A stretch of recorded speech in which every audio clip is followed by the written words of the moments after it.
Nats and Knicks were in Game 5 when OJ started that fateful drive. His four-way hazard lights were blinking, and no one knew what the juice was thinking.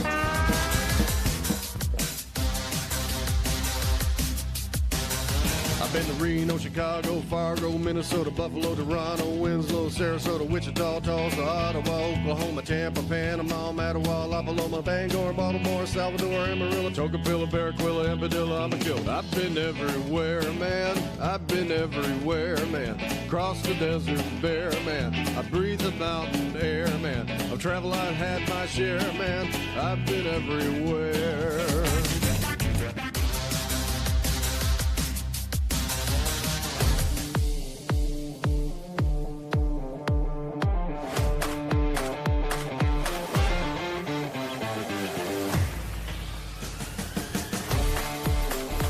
This is Oversight Live, your advocate for good governance. We're putting the site back in. Oversight. Here's the watcher on the wall, your host, Ben Carpenter.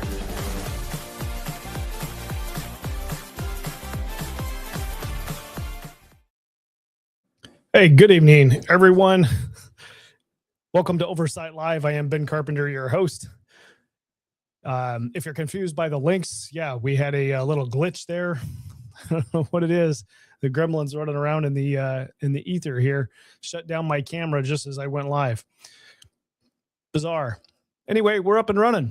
So what is Oversight Live? Well, here in Alaska, we've got a situation with our state capital being off the road system. And so you got to take a plane or a ferry to get to it.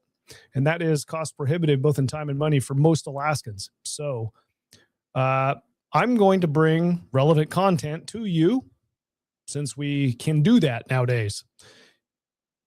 Not having a road is a good excuse, but it's not a great excuse. We can be aware and provide effective oversight by using technology. So that's what we're going to do tonight. We're going to look at a couple of the committee meetings that have happened in the last couple of days. Also, I should say, as we kick this off, this is Good Friday, so happy Good Friday. Not many committee meetings happen today in the legislature. Everybody has probably already traveled home to their jurisdictions or their districts, or are going to be doing that shortly, depending on flights. So not a whole lot went on today in the legislature. So I've got a couple meetings from the last couple of days here. I told you that we'd follow up yesterday with regard to the budget conversation. Well, actually, I said that 2 days ago. Last night we talked about something different. So we're gonna finish that conversation tonight. So that, and I had two other meetings, one from the Senate Finance and another one from House Finance regarding marijuana bill. That's what we're going to address tonight. So if you got questions, go ahead and text them into your social media app that you're watching on. I'll do my best to answer them on air live here. And if you're watching the recording and want to shoot me an email with a question or a comment, you can drop an email to producer@oversightlive.com. And I'll do my best. So let's get started tonight. Let me figure out. Good evening, Christopher and Lisa. Thanks for joining me promptly. I know I was a few minutes late. We're going to get started here right now. And what do we got here? All right. So this is the tail end of the meeting that we were watching 2 days ago. You'll see that the date on it is the 1st of April, and it is 11 p.m. This is the end of the meeting, and they're going to take a vote here on passing the bill out. And I thought we would just watch what happens here and then talk about it for a minute. We're back on record at 11:03. We have completed the amendments, and we have a bill of sorts in front of us that will be refashioned with technical and conforming changes. There'll be a motion referencing that. At this time, I would ask my co-chair to make a motion. Thank you, Co-Chair Josephson. I move committee substitute for House Bill 263 Finance version 34-GH2498/O marks dated March 21st, 2026 as amended be reported out of the committee with individual recommendations, and that authorization be given to the Legislative Finance Division and Legislative Legal Services to make any necessary technical and or conforming changes. Okay, so that statement right there, if you've never heard it before, is a technical piece that the lawyers need to hear, that the legislators who are about to approve the bill in its form are giving them authority to do conforming changes. And then it's identifying to the public that people are going to make, I say people, legislators at the table are going to make individual recommendations on a piece of paper. Do pass, do not pass, no recommendation, amend. Those are your options. Okay. So if you're sitting at the table and you take the vote is just to pass the bill out of committee to the next committee of referral, or in this case, since it's House Finance, it's going to the floor. Well, technically it actually goes to the Rules Committee. The Rules Committee schedules it for a floor vote. Okay. So this is one of those things where people like playing gotcha, right? You're in committee and you vote on the record, as we're going to see here, you vote yes or no. All that is saying, technically speaking, is yes, move this bill out of committee. No, don't move it out of committee. What the individual recommendations piece of it is you could say yes, move it out of committee, and then say no recommendation. Like I don't provide a recommendation one way or another to vote for the bill, or do pass, or do not pass, or hey, this still needs more amendments. And when the bill gets read across the floor, it's going to be read with your name and your recommendation. Okay. So a vote here is not in favor of the bill. It isn't ever in favor of the bill when you're voting to move a bill out of committee. It isn't necessarily in favor. Now, if you vote do pass, if you mark the notice, the official paperwork is do pass, and then it gets read across the floor the following day or whenever it gets scheduled to read across. Actually, let me back up and say that the next day's order of business that you're on the floor, the committee reports will get read, and the bill, because it got reported out of committee, if it's going to another next committee, then it will be reported to that next committee with individual recommendations. Okay, so this is the public's attempt or public's opportunity to see whether the legislators in that committee actually supported the bill or not. This vote is not necessarily a support of the bill. It is just to move the bill as it is out of committee. Now, everybody looks at it and says, well, if you vote to move it out of committee, then you must be in favor of the bill. That's how it's read, right? Or if you don't vote to move it out of committee, then you're in opposition to the bill because we don't want the bill to go any further, right? There's a lot of things that can be read in, but technically speaking, the vote on the bill here is not a vote in favor of the bill, or a vote against is not a vote in opposition. Object. Okay. For quick. Is there an objection? Yeah, I hate to bring it up, but I don't think we ever tackled the mental health budget, and I don't know if. So if somebody didn't say object, it would have just passed unanimously and they wouldn't have taken a vote. But since somebody said object, now they're going to talk about it and vote on it. It's Separate motion. okay. We're going to move that one too, even though. That's the idea, I hope. Okay. Is there an objection? Sure. Yeah, because if you don't, I will. Okay, so there's an objection. This is the point where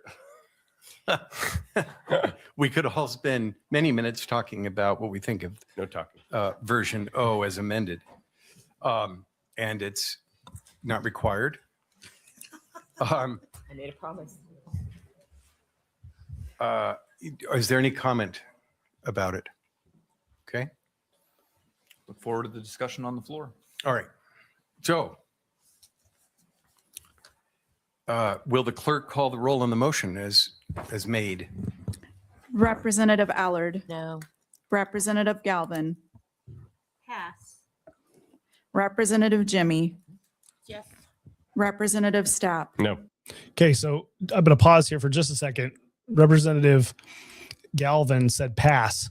So that we all understand what that means. It just means, I don't know, I don't want to vote right at this second. Skip me and go to the next person. And then before the vote comes around to the chairman of the committee, they will go back to Representative Galvin and ask her for her vote. And then they will go to the chairman and ask for the chairman's vote. Chairman always votes last. So she said pass. Sometimes you don't know how everybody else is going to vote. This is a budget bill. If they're bringing it forward for a vote, that means the majority of the members there are going to vote yes on their bill. So it's going to move out. If one of the majority members didn't vote yes to move it out, they'd have egg on their face. Why would they bring it up for a vote if they didn't? Like, it means the bill's not good enough or it needs to be amended again. There's an objection from a majority member to move it out. So that would be strange. So I'm not entirely sure why she passed. Like, what is she going to not vote no? I don't get it. Anyway. Representative Bynum. No. Representative Hannon. Yes. Representative Tomaszewski. No. Representative Moore. No. Representative Galvin. Yes. Representative Foster. Yes. Representative Schrage. Yes. Representative Josephson. Yes. 6 yea, 5 nay. By a vote of 6-5, the committee has advanced House Bill 263 out of this body to the Rules Committee. So now you got to take your. we go to, there's the paperwork. so we'll be doing the typical marking of the committee report. But now it asks for a motion as to the mental health bill. Chair Josephson. Okay, so you can see there that the chairman is thumbing through. This is the thing here. If you're wondering how do you run meetings, like how does the chair remember what needs to be done? Okay, it's all scripted. So he's got this stapled piece of paper in front of him that his staff has copied and pasted from the last meeting, right? The last time that they did a budget conversation, whatever. They've got a script that's already been gone through, and it is a step-by-step instruction on how to run the meeting. Now, when you get off on debates and things like that, the chairman has to be able to manage the flow. But as for the procedural, what's next in the meeting, the script is telling him what needs to happen. Okay, so I'll be honest. As long as you can read a script, just about anybody can sit up there and do this portion of the meeting. Same thing for floor sessions. The presiding officers have got a script and they're running through the script to get through this, right? If there was no script, I would think very few of the legislators are capable right now of running the meeting without a lot of at eases or having somebody hold their hand and tell them what's next. Like, we're really reliant on that script. Now, you spend a couple weeks running meetings without a script and you get it figured out. But right now, they're reliant on that script. So he's got something on his script that's telling him that's what he's got to do. But the meeting's done. You saw, and this is why I thought it was important to have the conversation. You saw the minority members on the committee vote no, don't send this bill out of committee. And the majority members vote yes, do send it out of committee. Okay. Ostensibly, this is because the minority members had amendments that they wanted to see included. And so they don't agree with the bill. And their recommendation is going to be either amend or do not pass. Okay. That's what the minority's position is going to be. Now, the minority members were successful in adding an amendment that put a statutory PFD. So here's the quandary that you have. If your people back home are like, the only thing I really care about is getting my full statutory PFD. now you're going to vote no to not move the bill out of committee to the next committee referral to the floor, basically. Okay, you can do that. I mean, the majority is going to send it anyway, so you can say no. Your vote can be like, no, we need to keep amending this bill. You need to take action on more of our amendments, and so we're going to vote no to keep it in committee and do that. Right? That's ostensibly what this no vote was for. Anyway, minority is just going to always vote no, and the majority has to have the votes to pass it and move it out. That's the game that is being played down there. Anyway, that's what I'm going to show you from that meeting. Let's move to another meeting. Let's see here. This is also from the 1st, from April 1st, but it's in the other body. So let me tee this up real quick. There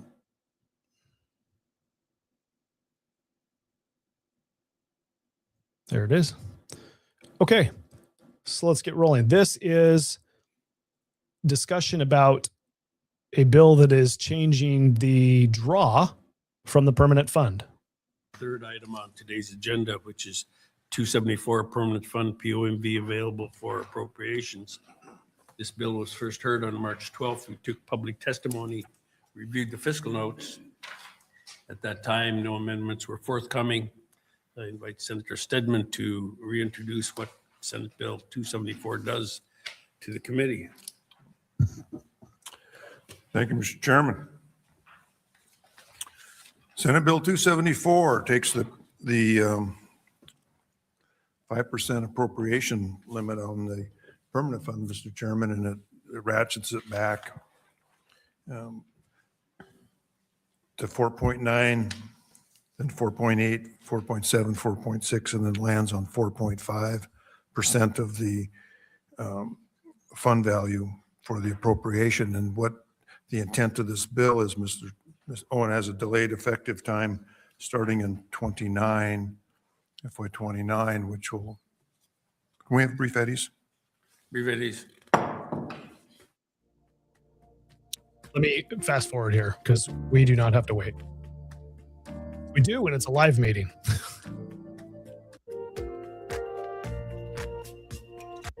You got to check the date. He's waiting on staff now. Come back to order, Senator Stedman. Yeah, I apologize, Mr. Chairman. There's a few bills running around the table. I want to make sure I don't have my dates mixed up, but this starts in FY29 and would lower the appropriation coming out of the permanent fund 10 basis points a year for 5 years, getting it down to 4.5%. What that will do with the split of, or the way the structure of the permanent fund is today with the earnings reserve account and the corpus, we can only draw money out of the earnings reserve account. And that puts some risk in the portfolios, particularly at 5% with fluctuating financial markets. So by pulling that percentage down, it will stabilize and substantially increase the probability that we'll be able to always meet that obligation. Also, it will allow. Okay, let me rephrase that. What he's saying is, if we keep the POMV, the percent of market value at 5%, there's a risk that because of market fluctuations and propensity to spend out of the earnings reserve account by the legislature, there might not be enough money in the ERA to have the percent of market value draw every year. So it is an action to protect the draw, to make sure that we have several $1 billion every year to pull out of that permanent fund. Okay, that is in essence what he's saying. He'll also get into the growth piece of this, which we watched in a previous meeting. Allow the permanent fund to grow a little faster because we will be drawing less money out of it over time. It'll take a few years for the crossover point, taking out 4.5 versus 5%, and for the principal to accelerate, but it will pass it up. So the future generations of Alaskans are going to have a larger permanent fund paying out more money than the current structure. But it'll take a decade or so, or somewhere in there we'll find out when the financial markets become historical instead of projections. So in essence, Mr. Chairman, that's what this piece of legislation does. It stabilizes the outflow of the payout to the permanent fund and gives a much higher probability of a larger permanent fund for future generations of Alaskans, because the current payout is at the maximum by the time you adjust for inflation, projections of the markets. There's no growth left in it. So it's at the maximum. I think what he's saying is the maximum being the maximum that you could take out of it, that you could draw and not damage the fund, right? And still be positive. And this is going to what we've heard before and what I've covered in previous episodes. That Callan, the organization, the consultants that the Permanent Fund Corporation has paid to come brief the legislature, is telling the legislature that less than 50% of the time, a given year, each year going into the future, less than half the time, our investments plus inflation are going to keep up with the target of 5% earnings plus CPI plus inflation. Okay. So if we're spending 5% every year and we're not keeping up with inflation that year, it's one of those years where 50% it's we didn't have the right combination of inflation and earnings and we drew too much. That reduces the size of the earnings reserve account. Okay. That's why we need to reduce this. This is what he's saying. This is why we need to reduce the draw from 5% to 4.5%. Now, if 4.5% was still too much because inflation and your earnings didn't equal 4.5%, then you would still draw from the earnings reserve account. But it is a greater percentage of time that you're going to meet that than the 5%. Okay. This is hard to describe in words. It's much easier to describe on paper. Okay. But the point here is, if you're wanting to protect the earnings reserve account from drawing too much out of it in years where you had high inflation and low returns, then you have to reduce the amount of money that you draw out through the percent of market value draw. Okay. This is a really important point, because what you might also see happen is a constitutional amendment get passed here that would roll the earnings reserve account into the corpus of the fund, and you would no longer have the principal. You would no longer have the corpus. You would just have, you would no longer have the earnings reserve account, and you would just have the principal, and you would pull that draw from the principal. So the same thing that applies to the earnings reserve account right now, with respect to we're drawing too much money out of it, it could reduce that money that we have available to us. That would still apply to the permanent fund principal if you passed a constitutional amendment that allowed you to pull the draw directly from the principal. So while this bill is not doing that, there is another bill, and that is the way that they would like to do. This is the recommendation from the Permanent Fund Corporation to allow the legislature to pull from that principal. Doesn't matter which account you're pulling from. In years where you've got high inflation and low returns and you're drawing more than that combination, then you're going to draw from the principal of whichever fund you're drawing from. It's a better position for the state in the long run, Mr. Chairman. So that is Senate Bill 274. Thank you, Senator Stedman. Do members of the Finance Committee have questions of the prime sponsor at this time? Seeing none, will of the committee, Senator Stedman. Okay, Mr. Chairman, I move Senate Bill 274, version I, from committee with attached fiscal notes and individual committee recommendations. Is there objection? Is there objection? See no objection. The bill passes from committee with individual recommendations. Attached fiscal notes to the next committee of referral. We'll take a brief at ease while Senate members sign the report. So there's an example that nobody objected. Nobody wanted to talk about it. They may not all agree with the bill, but they're allowing it to move forward to the next committee of referral, which is probably Senate rules.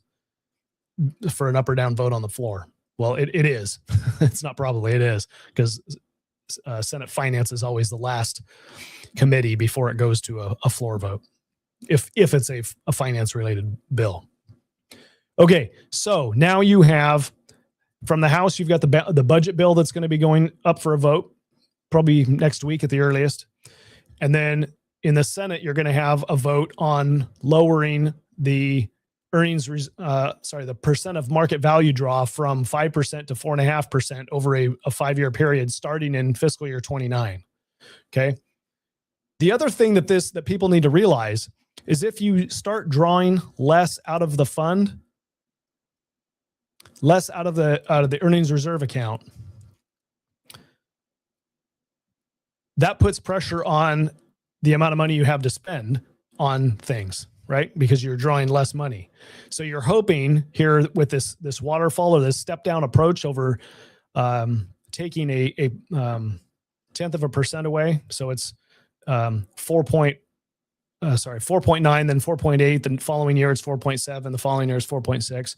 You're hoping that your investment earnings in that time period keep up with or beat the reduction that you're going to take out. So it's a net wash. Otherwise, if you're reducing the draw, you reduce the amount of money that you have available to spend in that year because you reduce the draw rate. Okay. Between this year and last year, the legislature has $200 million more to spend from permanent fund earnings. Okay. Because of investment returns. Okay. Assuming that the difference between 5% and 4.9 is less than $200 million, then you still have some amount more than you did last year. If the difference between 5% and 4.9 is greater than $200 million, for an example, using this year as an example, then you would have less money to spend this year. That's what I'm trying to say.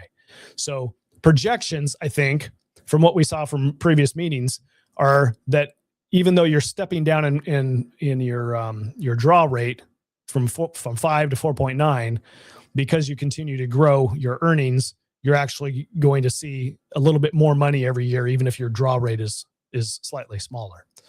And Senator Stedman was right. The numbers show that if you're drawing less now, so 4.5 instead of 5, eventually that means your fund is growing quicker. The rate of growth in the future is going to be greater because you have a larger sum of money. You didn't spend as much with the draw. You didn't, I say spend as much, but you didn't draw as much as you did in the past, right?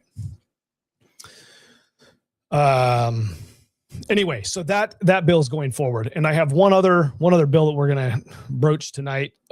Lisa asks a good question. How many of these people actually have a background in finance? Senator Stedman has a background in finance, investments. Senator Hoffman has been in the legislature for 30 years. So he's got a background in finance.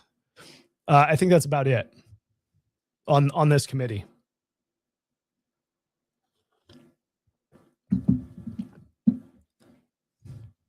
The staff that have worked for these individuals, because Senator Hoffman and Senator Stedman are always co-chair of finance.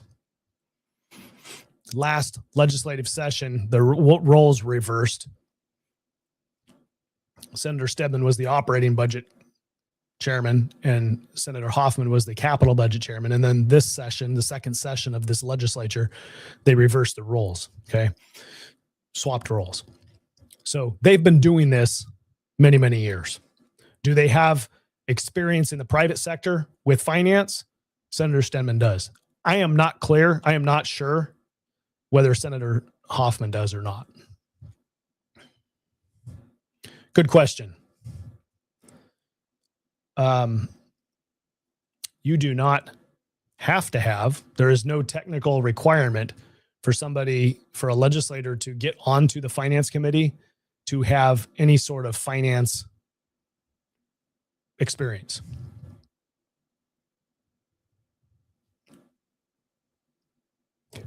Yeah, the folks that are serving on finance committee for the first time, or it's like their first session, and I can speak from experience here, right?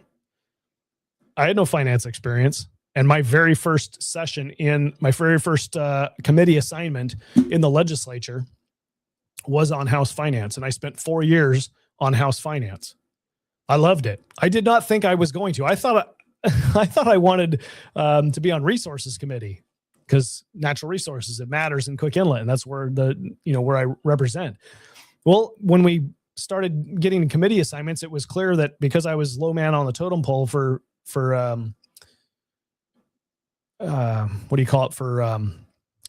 seniority, I wasn't getting some of those other committees, and other people didn't want finance. I'm like, well, I guess I'll take finance. Here's the thing. If you like working, if you like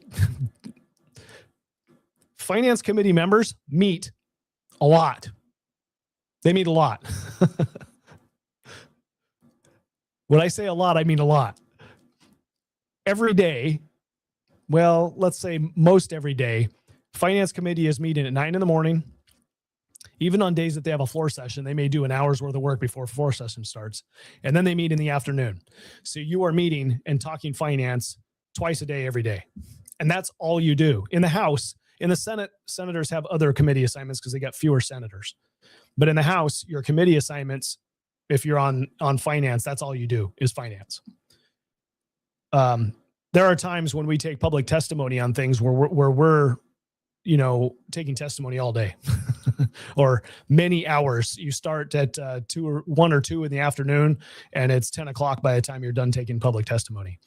It is significantly more work than other committees. And thus, there are legislators who want nothing to do with serving on finance. Maybe it's not because they're avoiding the work. That may not be fair, although in some cases it is. Policy committees where you're not dealing with numbers and the finance side of it, or finance centric. The policy committees is where some people really gravitate, and they really want to dig into the policy of it. Finance is not supposed to be a policy committee. It's supposed to be, how does this impact the budget? How does it impact state finances, right? But you'll see conversations like we're going to see in a minute about policy that are happening on finance. Okay. Anyway, you don't have to have experience in finance to be on finance. I'm blessed. I believe I was blessed to spend 4 years on finance. Even in the minority, I learned a tremendous amount about what's going on. I mean, it's like a drinking from a water hose, but it was good. Let's see here. Christopher says, so they're going to take less money out of the fund each year, but spending increases each year. The funds were short coming from to make up the difference. I'm having a hard time understanding exactly what it is. So they're going to take less money out of the fund, but their spending increases each year because there's still there's an increasing amount of money. And that is a true statement, if that's what you're saying, Christopher. If, for example, they had less money to spend every year, which is possible, if you have several down years. When I say down years, I mean your investment earnings don't keep up with don't reach your target, and you have less than, well, in this case, now that we're going to move to 4.5%, assuming that this passes, if you're not making 4.5% plus inflation, and that investment earnings is not keeping up with inflation, then when you draw, and that happens multiple years in a row, because this draw looks at a backwards look at the value of the fund. It takes the value of the fund every year for the last 5 of the past 6 years. Okay. And it does an average of that. And that's what you're able to draw. So that prevents massive swings in when you lose $10 billion out of the investments in one given year. It smooths that out, that impact. But if you lose 10 this year and then you lose another 10 billion the following year and then you lose another 10 the next year, right? Now your average gets dropped and you will have less to spend, but it takes a couple years for that to work into the average. So with respect to the increasing, because we always want to think of the permanent fund as continuing to increase. And over the life of the fund, that has been true. As long as it continues to increase and you don't reduce your draw more than that increase, then you will have the same or more money to spend every year. And that's some might say that's the beauty of funding your government from a national or international economy. You've got more money to spend every year. So the question then becomes, in my mind, from a fiscal limited government guy, what happens? Like, is there such a case as too much money for government? Or is the most money we can always ever make and have available to spend in government the goal? Alaska is an anomaly because we don't have to raise taxes in order to spend more. We just have to have better earnings in our permanent fund. So at some point in time, you might say, well, what if the fund gets to 100 billion and then 200 billion? Do you really need taxes anywhere in your economy? I don't know. Do you? What's the purpose of government? If the purpose of government is to continue to bring solutions to people, right? Take care of people, be a nanny, then there's always going to be something that government can do for us.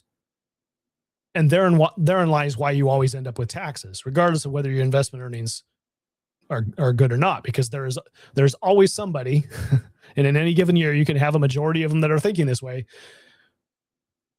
It's the good idea fairy, right? Too many people think that this is a good idea, and we're going to spend more money on it. And that's the nature of government. So in my mind, that is the biggest risk for the state of Alaska, for the prosperity of our people, is to look at a state government that's completely funded by a permanent fund earnings that's growing into the future. You might say that's a great problem to have until you think that you want to constrain your government because it's in your business. And then how do you constrain it? You're not the taxpayer. Taxpayer is the permanent fund.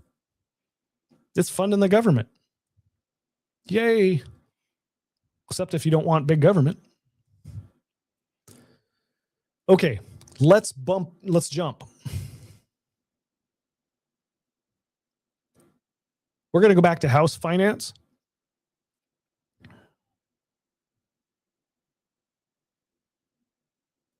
Make sure I get the right one here.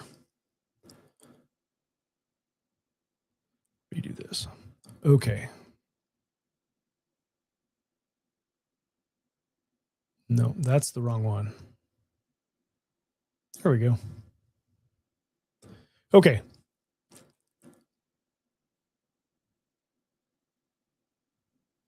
So this is House Finance. This bill has already been through other committees of referral, and it's now in House Finance to talk about the fiscal matters of the bill. Okay. They have already taken up amendments, and they are midway through that process. And we're taking up the meeting here at a certain amendment that's going to be discussed. And there's some key things that I want to help people understand here. Okay, let's get it started. And I move committee substitute for House Bill 265 Finance, version 34-GH. That's the wrong meeting.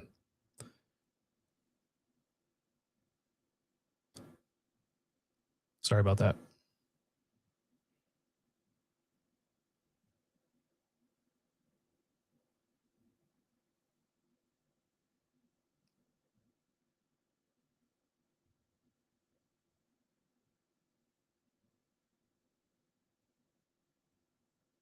Okay. Now we've got the right one. This will make more sense. 7, Representative Galvin. I move number 7, amendment number 7. Object. Thank Representative you. Galvin. Yep. So what this amendment does is essentially puts more parameters back to the original days of the MET portion of the revenue. And we already heard from the maker of this bill that 50% goes to reduction, 25% to the Met, and 25% to UGF. And so what I'm referring to with this amendment is specifically the Met funds. We're changing the designation from the language of youth services program to after-school grant program to better specify who may receive the Met funds. It also includes conforming language to define the after-school grant program. You might ask, why would you do that? It seems like it's one and the same. But it turns out that language is pretty specific because it addresses a type of need that is Alaska-wide. And so what we know of that is important, I think, for all of us around the table to understand is the data that is Alaska data from the Alaska Children's Trust shows, and again, this is also, I think, a segment of the Alaska Children's Trust called the Alaska After School Network. And so what we know is that participation in organized after-school activities at least 2 days a week reduces the likelihood of youth marijuana use by 39%. And every dollar invested in after-school programs saves at least $3 by increasing kids' earning potential, improving performance at school, and reducing crime and juvenile delinquency. So those are some of the pieces of the ROI. What it looks like is there are activities that are culturally appropriate and age appropriate statewide. So everything from United Way of Mat-Su, where youth are providing Youth 360, provides middle school and high school after school programs at Houston Middle School, Houston High, Northgate Church, and in Wasilla. And then there's also programs They have to fast forward this. in Kenai and Creative that was in the intent language at the time, and ask us to please move this language into this amendment. Okay, in the queue, I've got Representative Stapp, Hannan, Josephson. I would like to go first to the sponsor and just get your thoughts on the amendments. Representative Carrick. Thank you, Co-Chair Foster. For the record, Ashley Carrick representing West Fairbanks. And as to amendment number 7, I am neutral. I will say I've heard from the After School Network advocates, and we also heard from them in this committee during public testimony about the desire to specify the Met language. And generally, I'm fine with that request. Again, my focus in putting this bill forward is to focus on the tax rate and the industry need, and as to where this committee will fall in terms of support for further designation or support for clarity around designation, I defer to the will of the committee. So Okay. So here's the conversation that I wanted to have here, because this is going to this bill as drafted is changing the tax rate in the marijuana industry, changing the tax situation in the marijuana industry. Somebody in the legislature, Representative Galvin, is saying, well, not only do we want to change the tax rate, but we're going to change where the taxes that we collect go. Okay. So that's why she's saying, hey, there's after school programs. We want to make sure some of this marijuana tax money goes to the after school programs, because if kids are in after school programs, they do less marijuana. Okay. So this is part of the policy call. Not only do we have a tax rate conversation as to whether we're going to adjust the tax rate, but now finance is going to have a conversation about what we do with the money. Okay. And so now it enters into a policy conversation as to what do you do with the money? But that's not just what's actually happening here, because this is not a budget bill. Okay. This isn't a budget bill. This is a bill that is creating statute and modifying statute. So when they add an amendment that says a portion of this tax revenue that's coming, whatever the change ends up happening, but whatever revenue comes, then a portion of it goes over here to this after school program. Okay. that changes the revenue that comes in from marijuana industry, that portion of it. It changes it from general funds, from in a budget conversation. It changes it from general funds to designated funds. So why does it do that? Well, because by law, it's designated. You've created a statute. That's what this bill does. HB 91 would create a statute, has nothing to do with the appropriations process, has nothing to do with the budget conversation that you have every year of deciding whether you want to spend money on an after-school program to keep kids off marijuana. Okay? It has nothing to do with that. That has to happen regardless. But you're going to set this up in statute, kind of like how you've set up a statute that says there's a dollar figure that gets drawn out of the earnings reserve account. It gets transferred to the dividend fund, and then it gets paid as dividends. Okay. Kind of like setting that up, but not, it's not going to go as dividends to people. It's going to go to a grant to after school programs. Okay. Now I want to show you something.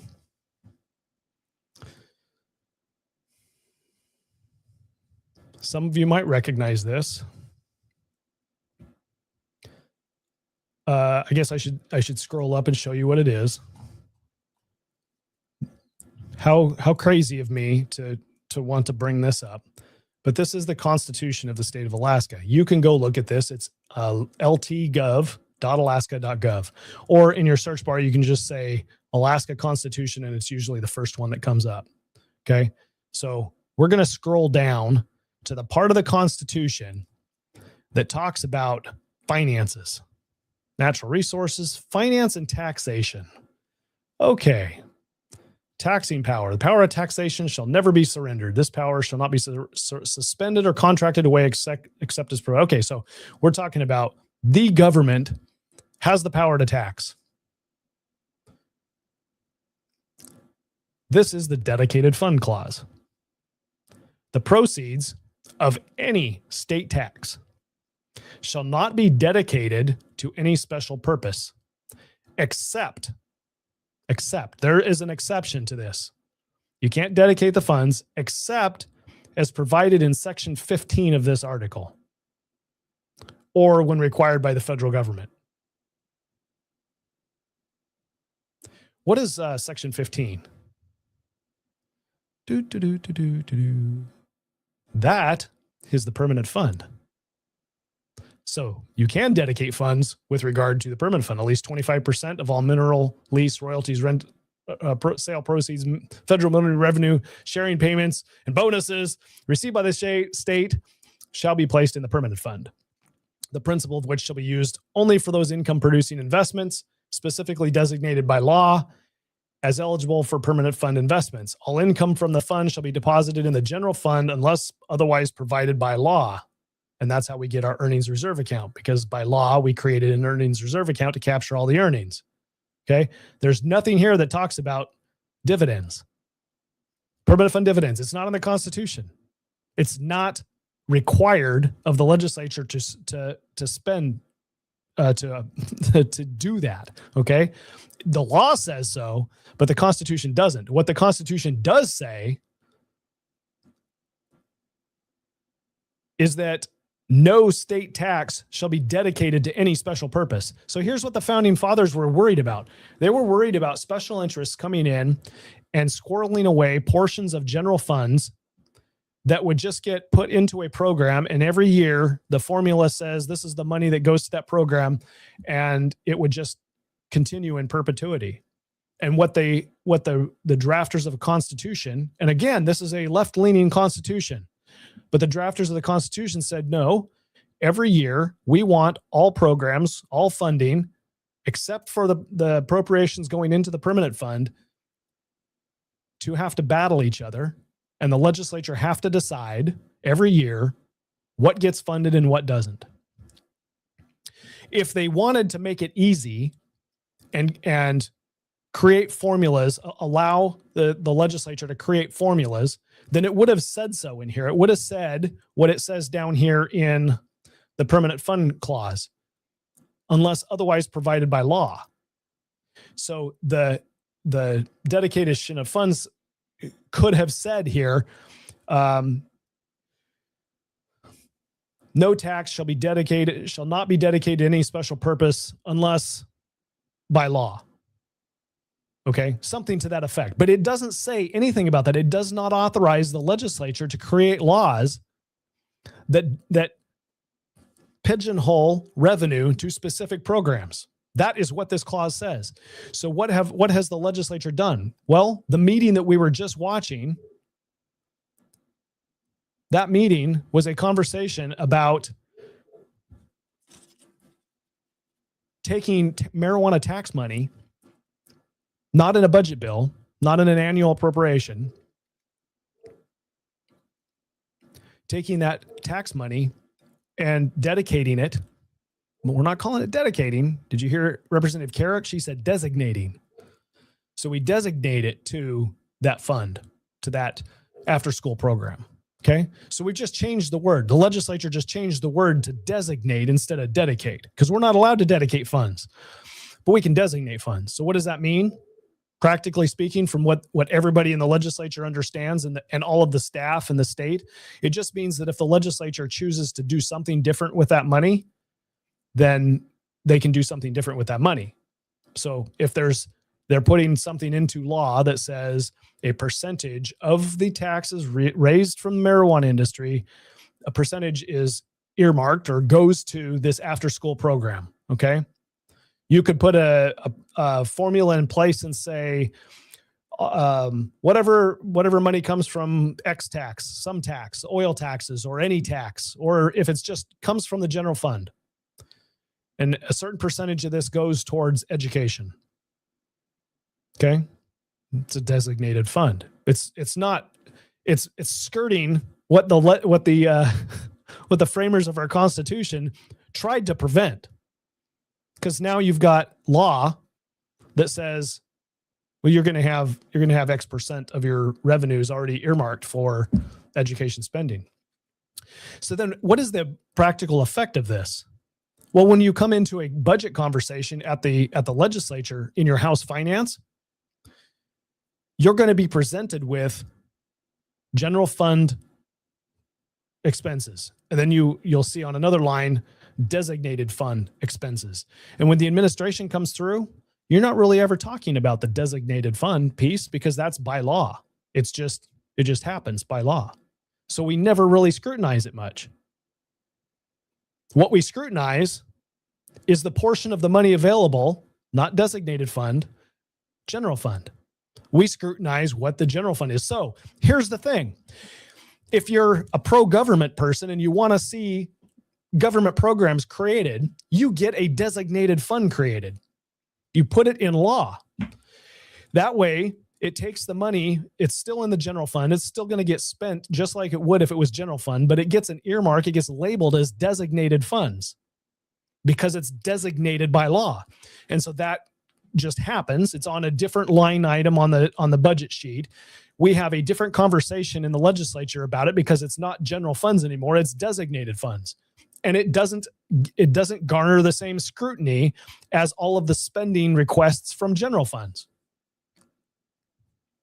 So if you want to know how government grows, this is one way how government grows. You just create the statute that says we're going to designate, not dedicate funds. So that, in my opinion, if I'm looking at this from a perspective of somebody who created the document and why they would have put subsection 7 in here about dedicated funds, literally they're saying we don't want earmarks for spending every year. We want every year to have to qualify all of the spending. Okay. That's what they wanted. That's why it's there. The legislature is skirting that issue. They're skirting that requirement just by changing one word. We call it designated instead of dedicated. Yeah, the legislature can change it anytime they want. Yeah, through the appropriations process, we can ignore it anytime we want.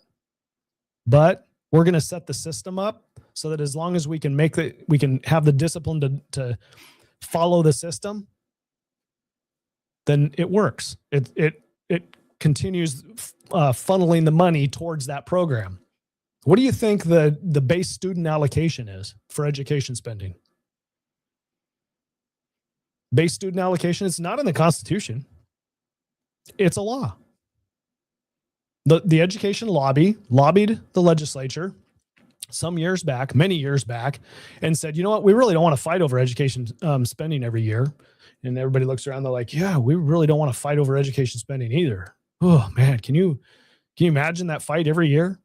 So let's create a law and a formula, put it in place, and we'll just base the amount of money that the school gets on this complicated formula based on your average daily membership, how many kids you have in school.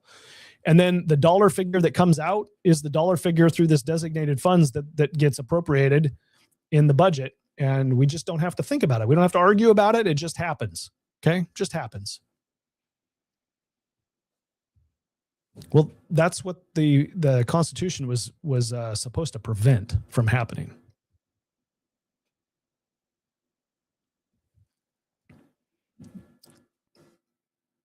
We're not supposed to be setting up that type of system, because what does it incentivize?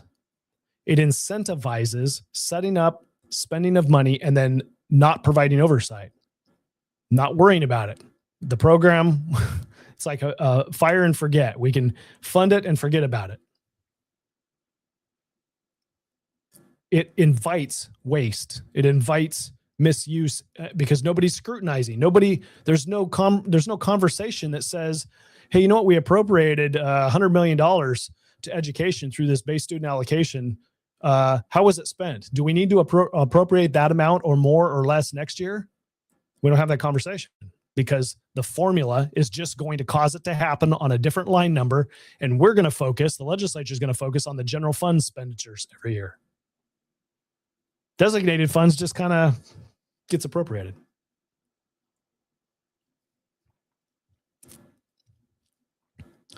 So here we are, legislators not thinking in these terms. If they're not thinking in this higher level thinking of should we not, is taking money from the tax of marijuana and appropriating that money, designating that money, not appropriating, because they're not talking about a budget bill, so they're not appropriating. They're designating money that other people will appropriate. Well, it happens to be them because they're finance, but work with me here. We'll appropriate it later. Let's say that. We're going to designate it now, and it's going to go for the kids. It'll go for after school programs. And it is such a great program. We have less kids on marijuana because of that, right? Who can say no to that? If you say no, you're against the kids. You want kids to be on marijuana. And here's how you grow a program in the state government that continues in perpetuity until someone makes a deliberate decision to stop that program from happening. That is how your government grows.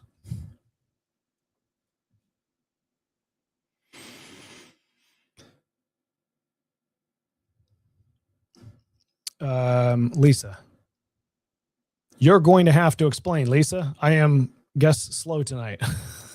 I don't know what that means. Hit the red button again.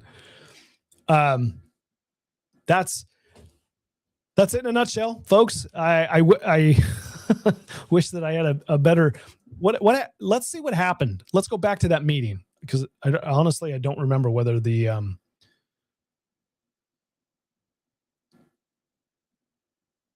I don't know whether the amendment passed.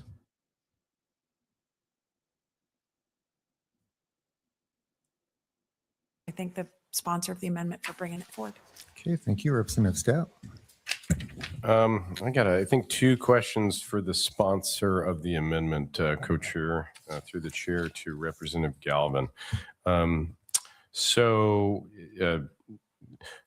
The waterfall of the money, basically 50% of it, or it says it may at least use 50%. You're changing the word youth services to after school grant program. And what happens in your amendment to all the things in the money that currently go to, like anti-tobacco enforcement, community-based tobacco prevention? tobacco through the chair. Thank you, Representative Stapp. I believe that is in a different segment. I don't think that's under youth services, although it may be. And to answer your question, I'm not positive. But I do know that this positive youth development after school program is served currently. And they would like to bring it back to the original intent. And it could be that some of it is overlapping even. I'm not positive if some of those activities are after school, but I'm just trying to help us to focus on that time period, especially when we know so many of our youth are on their own, and these programs, especially in rural Alaska, are loved. And it's also a great way to get local young people into AmeriCorps. That program is fantastic. Oh my God. It gets those Nobody yet is asking the question whether we should be doing this or not. Age 18, you become eligible, depending on what your background is and such. So this was brought to me, frankly, by Alaska Children's Trust. And so I imagine they're aware of all the other opportunities where these youth services go. So your special interest has come to the legislature and said, can you please earmark some money for us? Rules, I should say, as to how those funds were, or challenges to ensure that the funds were going to after-school programs. And so at one time, I don't know if that's still there, but they certainly wanted us to, if we could, better articulate intent with language here. Fault, Mr. Co-Chair. Representative Scott. Yeah, I think Co-Chair Foster's the chair to Rep. Galvin. Yeah, just to be clear, I don't have a problem with what you're adding, after school grant program. That seems fine to me. I'm just curious if it's coming from the same pot of money and you're, let's say, hypothetically taking away funds that would be going to anti-tobacco marketing. So if I could, Representative Galvin. thank you. Just to make sure we understand, I think what your question was, the MET fund, 50% is to go to the after-school programs. And then there is another 50% of the MET program. And, again, I'm not clear as to where your tobacco cessation falls in that. And certainly tobacco cessation is important as well. I'm not saying it's not. Representative Scott.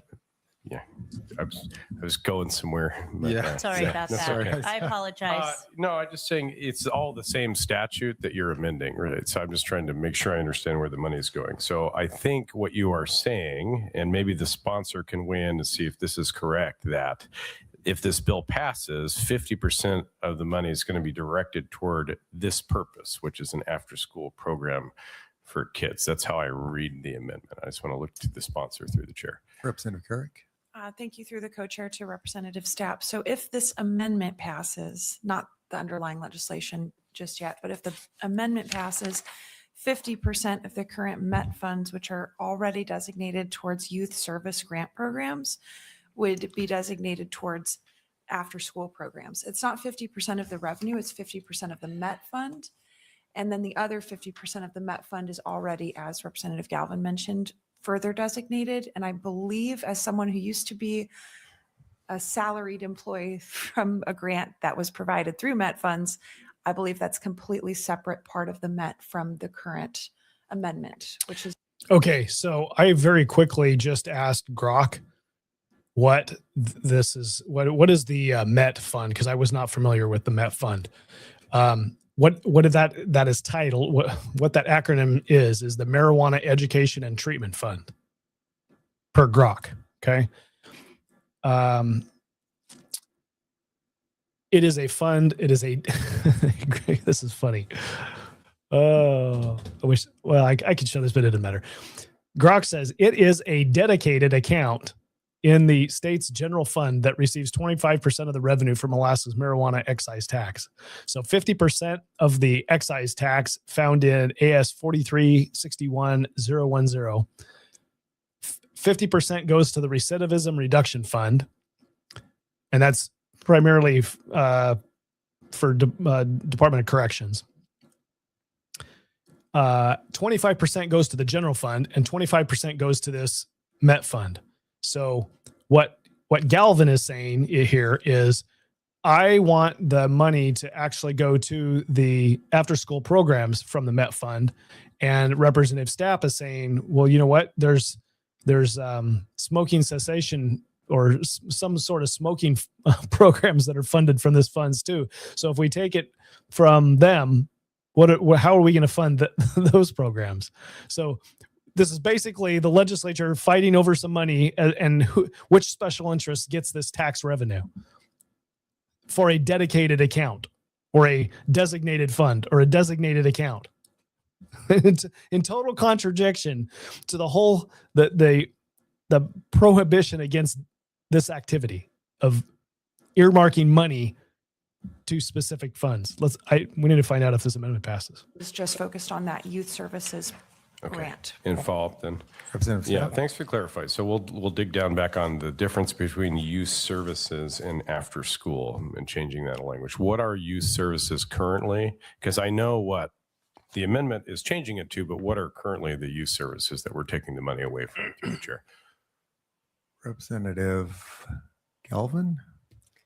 I cannot give you an accurate answer. We would need to hear from the Department of Health, who apparently has done it lots of different ways. And that was that's why I believe the Children's Trust brought it to me, is they wanted to see more certainty around the after school portion. And that's all I have to offer. And I'm sorry, it's not more detailed.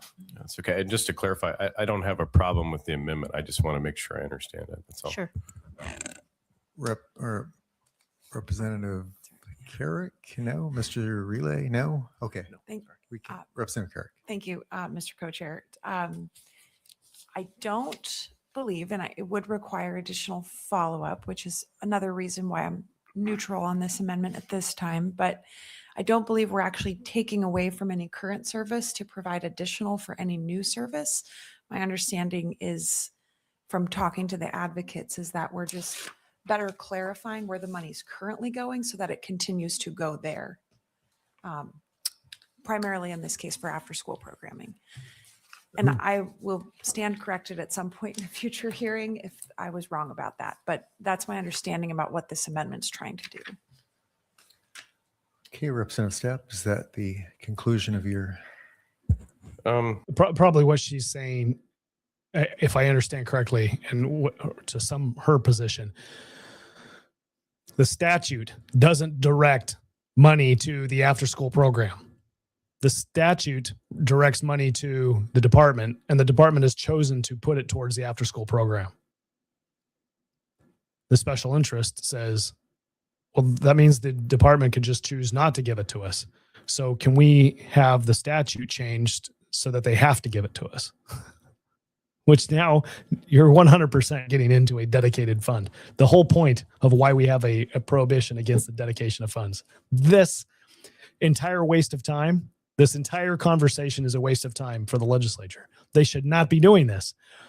If you want money for an after-school program, then you have that conversation in a budget conversation. This committee has already had. This is April 2nd. You've already passed a budget bill. That was the time to have that conversation. You want money appropriated to the after-school program, then it belongs in the budget bill. End of story. This is a waste of time. I have one more on the section 14. Representative Stapp. Oh, excuse me. I do not. I'm just very tired. That's all I had. Okay. Very quickly, I just want to, taking things out of order here and for the record, to note who is here. I didn't do the attendance earlier, and that's Representative Stapp. I see Representative Bynum, Representative Moore are online. We have also Representative Schrage, Representative Josephson, Representative Jimmy, Representative Galvin, Representative Tomaszewski, Representative Hannan, and myself, Co-Chair Foster here. And with that, the next question goes to Representative Hannan and then Josephson. Representative Hannan. Thank you, Chair Foster. And I guess my questions are similar to Representative Stapp. And I too, the after school programs, and I've heard no dissent from them as program recipients that they're not getting their grants. The decline in revenue has led to reduction in funds, but not that it's going to programs as unintended. And I guess I'm very cautious about changing the legal term that has been used of youth services to after school without understanding what it might be excluding. Is anybody aware that there's been a decline in revenue? Which what she's admitting here needs fact checked, but what she's admitting is that the marijuana revenue has been in decline. Meaning there have been fewer sales, there's less money being raised, there are fewer sales of marijuana. I didn't know that was the case, that we had decided, or that our state had is using less marijuana. Call me a cynic. I suspect that people are growing marijuana and on the black market selling it, and they can sell it for cheaper than people can go buy it in the store. That's what I suspect. And that's why we have less tax revenue, because people are either growing their own marijuana or they're selling it on the black market, selling it to their neighbors and friends and avoiding the tax. Interesting. Okay. Let me just walk it out. So for instance, does that mean a weekend program for the cultural education activity isn't, because that's not after school, that's a weekend program, or a summer program can't? And I am not suggesting those are currently being done, but I did not hear from any of the after school program advocates that the grants they think should be going to their kind of programming aren't going to their kind of programming. Their concerns articulated to me were, we've seen a decline in revenue, and that's their only concern over when we're dealing with the tax collection. If there's a decline in revenue, therefore their grants will go down. But I am cautious, if youth services has incorporated all kinds of programs that are largely after school, I don't want to create a definition that excludes the summer program, the weekend program, or other programs that we're not able to hear are existing there, and exclude them by changing the definition to after school versus. Okay, so what it appears is one group of people who are receiving money through grants from the bureaucracy are concerned that because there's fewer tax dollars being collected from the sale of marijuana, that there's fewer dollars to be going out to grants. And this particular group of people is being proactive in asking the legislature to, instead of allowing the bureaucracy to decide who gets the money, put it in statute that we get some of the money, because then the bureaucracy can't do anything but follow the statute. And that forces the money to go to us. We just call it designated funds. Happens all the time. Representative Hannon is looking at it and saying, oh, wait a second. But there's other special interests that aren't going to be treated this way. And now they're going to be disadvantaged because this group of people is going to have a statute that's supporting their claim to money, and the rest of these will not have a statute that has claim to their money. It has everything to do with special interests and how you're spending your money. Representative Galvin's solution here, it just grows the size of our designated funds, and we won't scrutinize it anymore. We'll just spend it. These other people, they're going to have to fight over the leftovers, because the department will then decide who gets the leftovers. The bureaucracy wants to make changes and doesn't want to disclose those changes. No, it is not the bureaucracy in this case. It's the special interest in this case. The special interest is wanting to make sure that they get money. They don't want to have the opportunity. They don't want to, it's kind of like the legislature wanting to make some changes to ensure that their permanent fund earnings continues to come. The special interest is like, you know what? competition for this money's getting tight because there's less money coming in from taxes. So can we just have the statute modified? I mean, everybody could, but they don't have the lobby. They're not thinking about this. We're thinking. So can we have the statute modified that directs the spending to come to us? And that way we're guaranteed to get it. It takes it out of the hands of the bureaucracy. That's what's happening. It appears. How does Alaska spend marijuana tax revenue? 25 to the general fund, 50 to the Department of Public Safety, Health and Social Services, and the Department of Corrections, 25 to the Marijuana Education Fund. I think that's what I just said a minute ago. 50% to the Recidivism Fund, which is Department of Corrections. No, you've got your numbers wrong there. No, you don't. It's not Public Safety. It is Department of Corrections. I don't think it goes to, oh yeah, it does Public Safety and Health. Yeah. So 50% goes to the bureaucracy. So they get to spend it in grants. 25% goes to the general fund. So the legislature gets to appropriate it any way they want. And 25% goes to the Met Fund. Okay. So in the creation of this marijuana tax, we created designated funds. 50% to the Recidivism Fund. That's designated funds. Only 25% of the tax is actually following the Constitution and goes to the general fund for the legislature to fight over every year. 75% of it's already designated to bureaucracy or special interests. That's what it is. Thank you, Lisa, for you got your facts right there.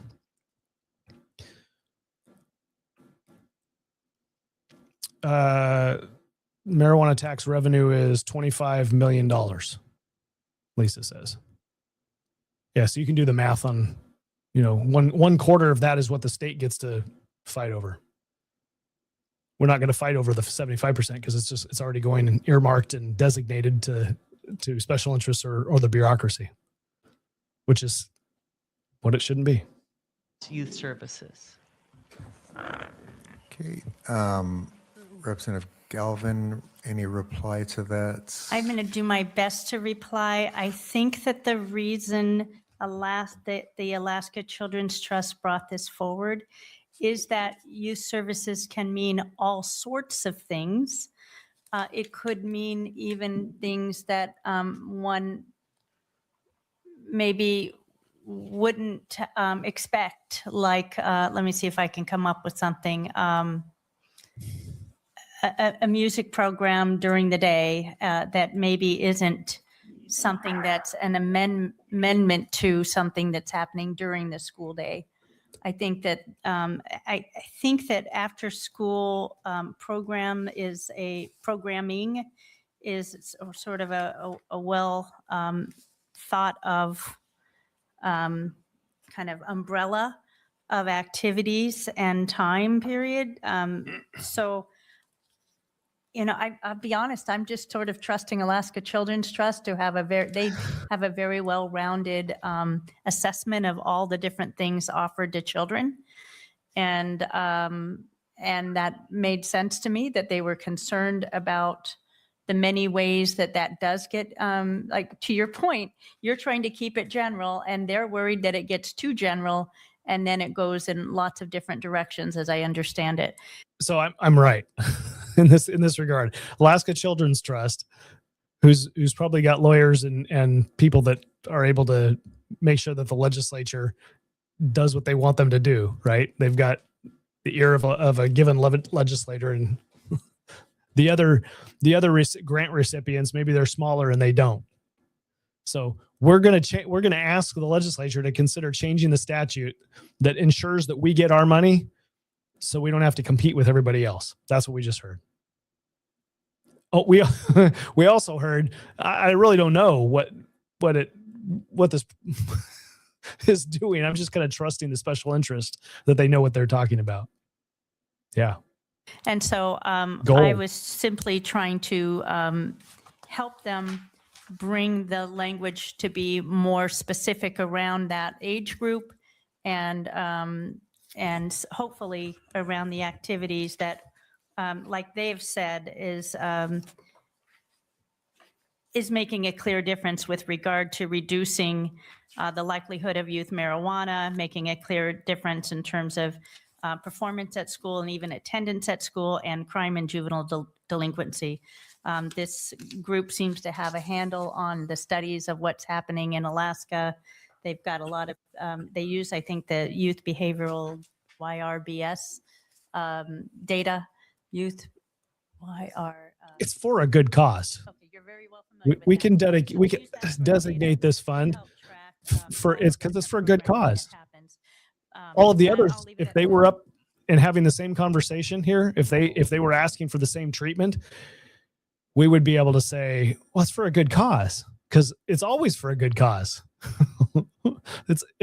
There's always justification for spending the money. Convinces me that I'm going to need to vote against the amendment because the after-school programs are looking to exclude behavioral health programs that might get grants. Now, I hope that we are focusing at preventative programs like after school. But again, if we are already using some of that money for behavioral health programs for kids, to cut them off without knowing that, without having an investigation of this one, that the Presbyterian housing program in Fairbanks gets a grant to run a program there for the kids in treatment, and we are cutting them off without knowing that, I am hesitant. And I haven't heard of widespread abuse of this money, not going to kid-focused ones, but to change that definition to be strictly after school without knowing what it excludes, I can't support, because there could be somebody that gets $1,000 and it's the only way that they get that program funded.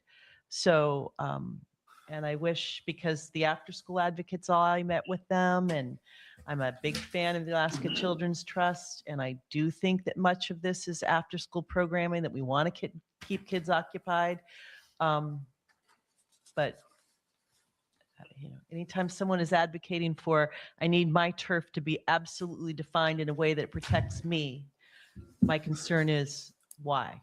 Who did you think was taken from your lane? And I just don't want to make that with it. I believe your intention is good, but I don't know what the ripple effect is for other programs.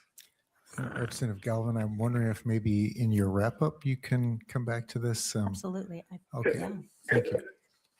May I get in the queue? Sure, I've got Representative Josephson, Tomaszewski, and Bynum. Representative Josephson. Thank you, Mr. Chair. As I understand it, what's at issue is 50% of 25%. So it's how we spend 12.5%, which is a lot. And it's apparently in the range of $3 million that's at issue. This is what I'm told. It's only $3 million, Kevin. That the amendment keeps This the time it's words only "Youth $3 million. Services Grant," And it's for the line kids. page 2, line 24, although it gets rid of it at page 5, line 14. So it survives as a term of art at page 2, line 24. And I don't know, I mean, it's described there still. And then what we're doing is reworking by deleting lines 28 to 30. The key words that are added are after-school grant. So there's something magical about after-school grant, apparently. And I met with the same folks, after-school program people, campfire, et cetera.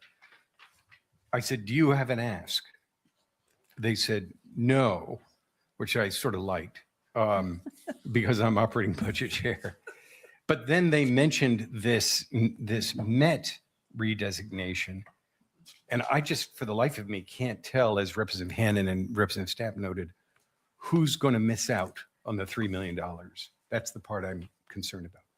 I don't have a question. Okay. Next up, Representative Tomaszewski. Yeah, thank you, Co-Chair Foster. So these after-school programs, do they encompass all schools? Do they encompass private, public, religious, homeschool?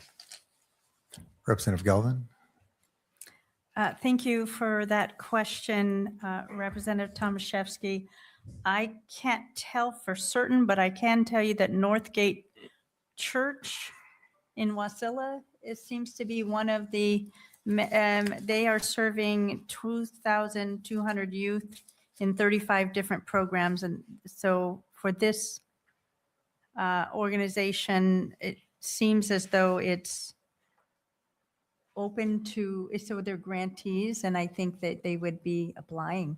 I don't know how many are homeschools. I don't know how many are church organizations, and I don't know how many are run specifically and only through a public school. It looks like there are several that are in schools themselves, and there's actually a big, long list of schools, which I don't think you would want me to read out. The project Grad and Kenai Peninsula looks like it might be a homeschool. I don't know. Razdolna School and Vajneshenka School I haven't heard of. They might be home. No, they're public schools. Okay. There's And something at a that's fine. clubhouse. Yeah, I You'll just don't follow know up. for sure. Representative Tomaszewski.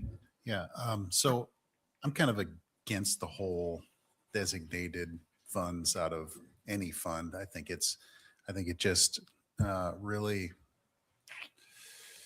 makes it difficult to do any changes to legislation that are designated funding sources for particular programs.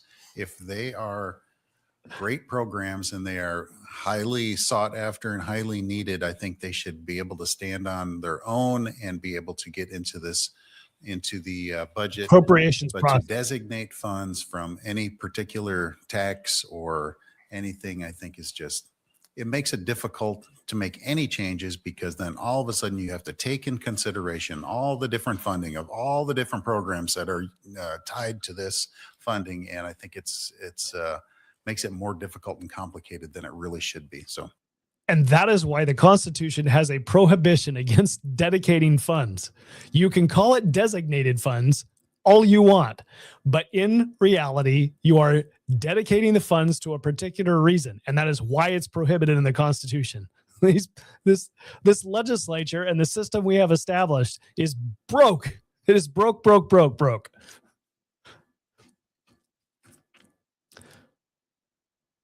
Thank you, Frank Tomaszewski, for hitting the nail on the head. Thank you. Okay, next up we have Representative Bynum. Thank you, Co-Chair Foster. I was just going to comment on this particular. I actually appreciate the maker of the amendment bringing this item forward. I see both sides of the argument that's at hand, and I think that the term youth services is a pretty broad term, but I do see the desire to want to include after school. So a question to the maker of the amendment, was there any thought in, instead of just deleting the words youth services, to say youth services and after school, or youth services or after school in the language? Representative Galvin. Thank you. And Representative Carrick is sitting down here at the table here. Her bill, they're spending an hour on designating funds, and all her bill is just to reduce the tax, change the tax on marijuana. And now she's availing herself while her own party, her own majority, is trying to Christmas tree her bill up. I think I'm going to go back to my understanding was that It happens. when the bill was first created, the extent of the Met Fund was for 50% to go to after-school programs and the other 50% to prevention items. So in the first year, the Department of Health, as I understand it, any program. We're going to move forward. I'm mentioning it because in statute, there's Any objection? No objection. Okay. I don't object to that. Okay. I would offer a conceptual amendment to modify line 6 to insert instead of after school, it would say youth services or after school.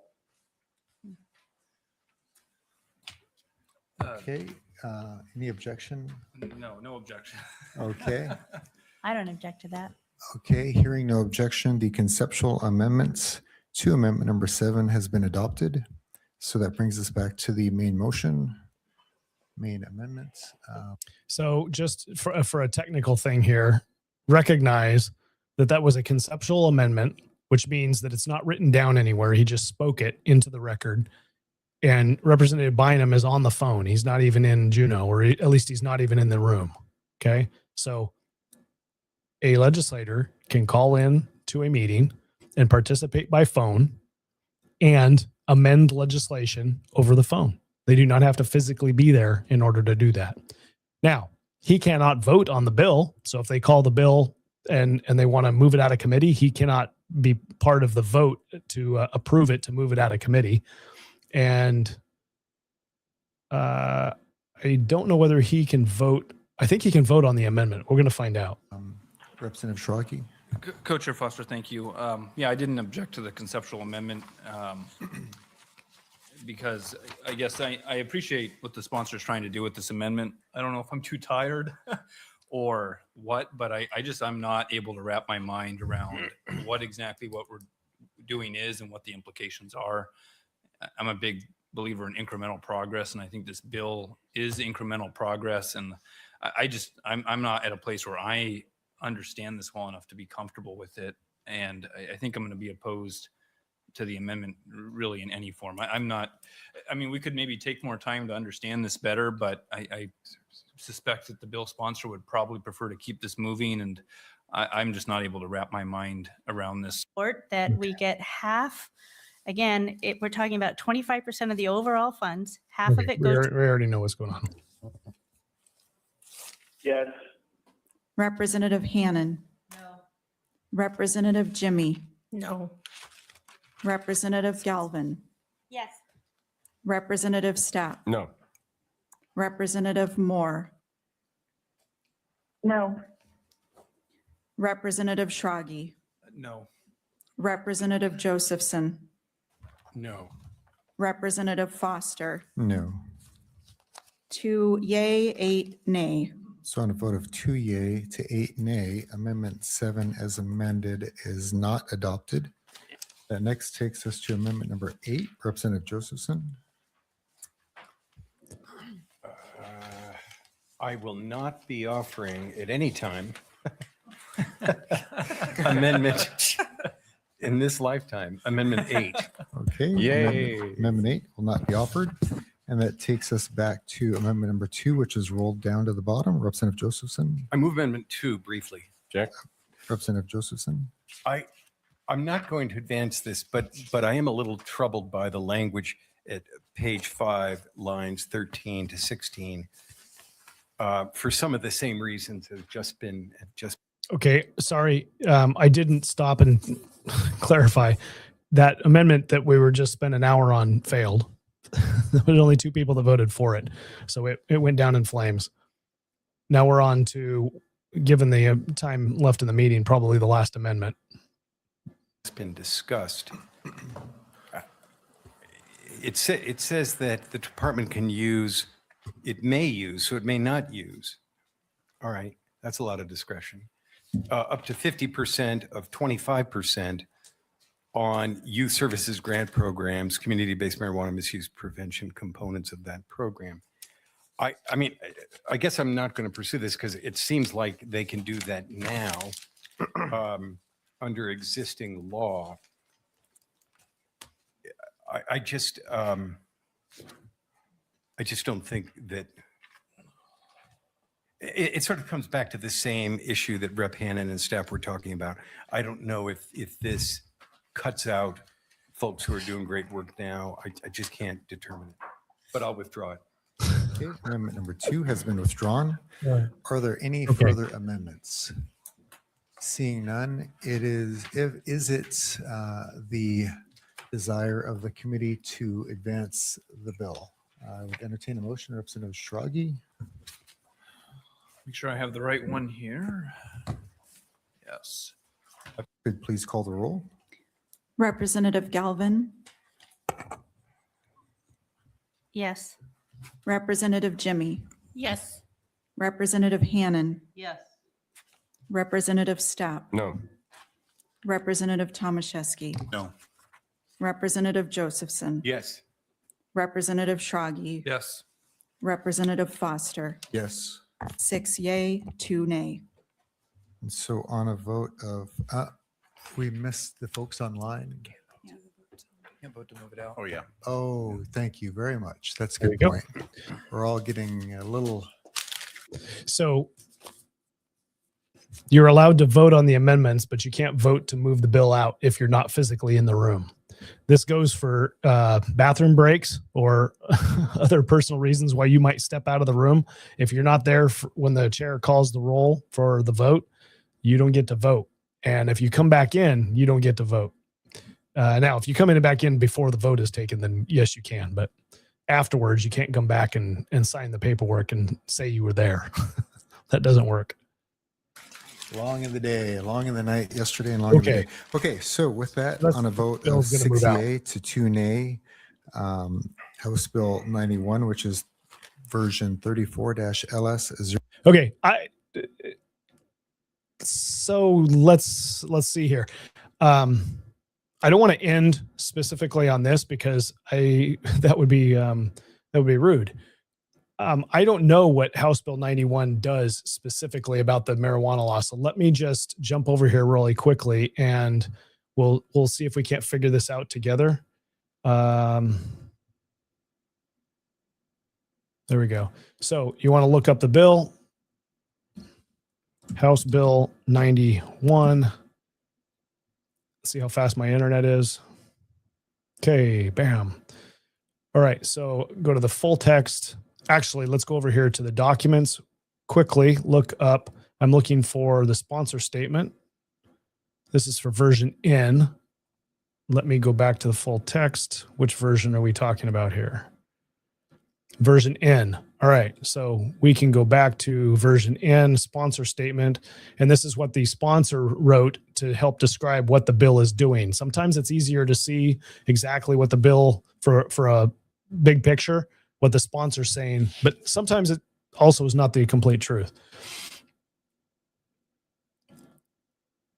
So this bill provides immediate tax relief by reducing the excise tax rate from $50 per ounce to $12.50 per ounce. Okay, so if you're a marijuana grower, if you're a marijuana buyer, your prices may come down or they may not. This is just the tax that's being charged if this were to pass. After transition period, it repeals the excise tax altogether and imposes a sales tax on marijuana sales. Okay. In addition to tax reform, this bill includes various policy changes that have been recommended and supported by industry that will make it less burdensome for them to do business. It brings parity to the marijuana industry and the alcohol industry by allowing marijuana establishments to have 2-year licenses. It allows marijuana establishments to pay their taxes quarterly instead of monthly. It requires the Department of Revenue to establish at least one tax collection facility in each of the 4 judicial districts. Oh, that might be growing government. It allows the marijuana stores to sell unsold or spoiled products back to producers, among other policy changes.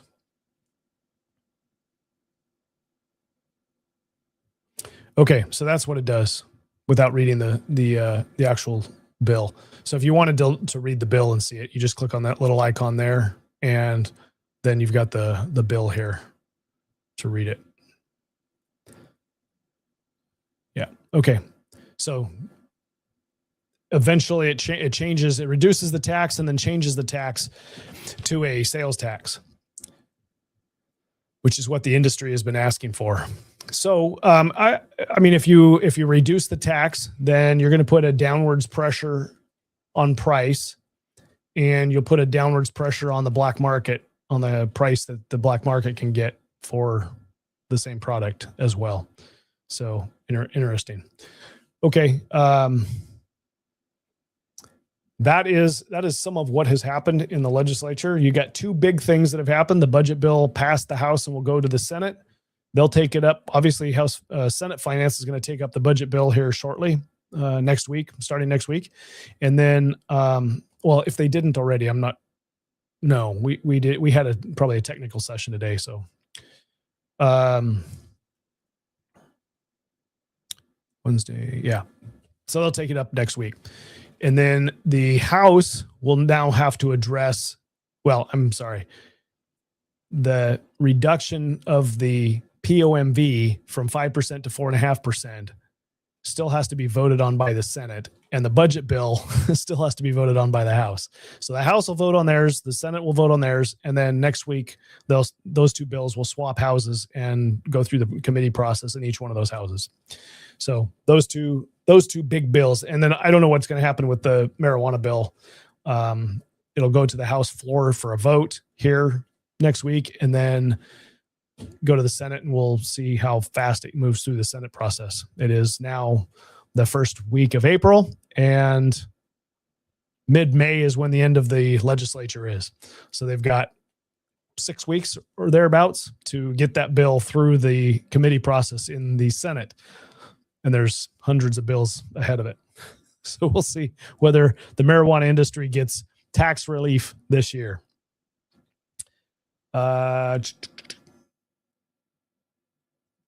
Lisa says the amendment seems to muddy the water. Yeah, that's why it didn't pass. It's more fundamental than muddying the water. It is literally saying this special interest over here that gets this money because the department chooses to grant them money is no longer has a say in whether they're going to grant them money or not. The statute that we put in over here is going to say this is the amount of the money that is going to go towards that program, and then the department just makes that happen. It's not up for debate by the department anymore. It's done, right? So we get to designate it. We can't dedicate things because the Constitution tells we can't do that, but we can designate it. We can do the same thing. We just call it something different. It's nonsense. Anyway, good. Thank you all for joining me tonight. I hope this was helpful. I hope you have a wonderful rest of your Friday, your Good Friday, and I wish you all a wonderful Easter. I hope you're able to get to church and celebrate the reason for Easter. It is not finding Easter eggs, although that may be a fun activity to watch the kids do it. Go celebrate the sacrifice that was made for you and I. Okay, it's important. Hope you were able to relax this weekend. We're going to be having a family dinner, probably Saturday, because that's when we can get everybody together. And the Carpenter clan has been. I didn't leave the farm today. Plenty going on here, but I didn't leave the farm. We have my daughter's heifer is getting ready to drop a calf. May happen tonight. We're crossing our fingers that it's happening during the day when the temperatures are above freezing, but it may happen tonight. She is really ready, and this is my daughter's heifer's first calf. So everybody in the Carpenter clan here is on pins and needles waiting for this new calf to enter the world. Anyway, we get to deal with that this weekend, hopefully, because she's ready. She is uncomfortable. I walked out there and I did not know that cows can ask for back rubs, but this soon-to-be mama cow asked for a back rub. She wanted a back rub, and I obliged. I gave her a back rub. Strange, huh? All right. Happy Easter, all, and we'll see you Monday. Thanks for participating. Hey, oh, and I should say, I could use your support. Keeping this show on air is going to. We're gonna. It's a long run until we get to be able to generate revenue from a YouTube activity, right? I could really use your support. if you go to my website and want to help support me, you can do so. Got a really simple website. All of the episodes that I record are available on the website, linked from YouTube. And we've got a simple donation link that you can put a one-time donation or a reoccurring donation or whatever you choose to help keep things on, help keep me going so that I don't have to go do other things. If you are interested in helping this type of activity continue, I would appreciate the support. And that's all I'm going to say about that. Thank you for your help and thank you for your participation. Have a good weekend.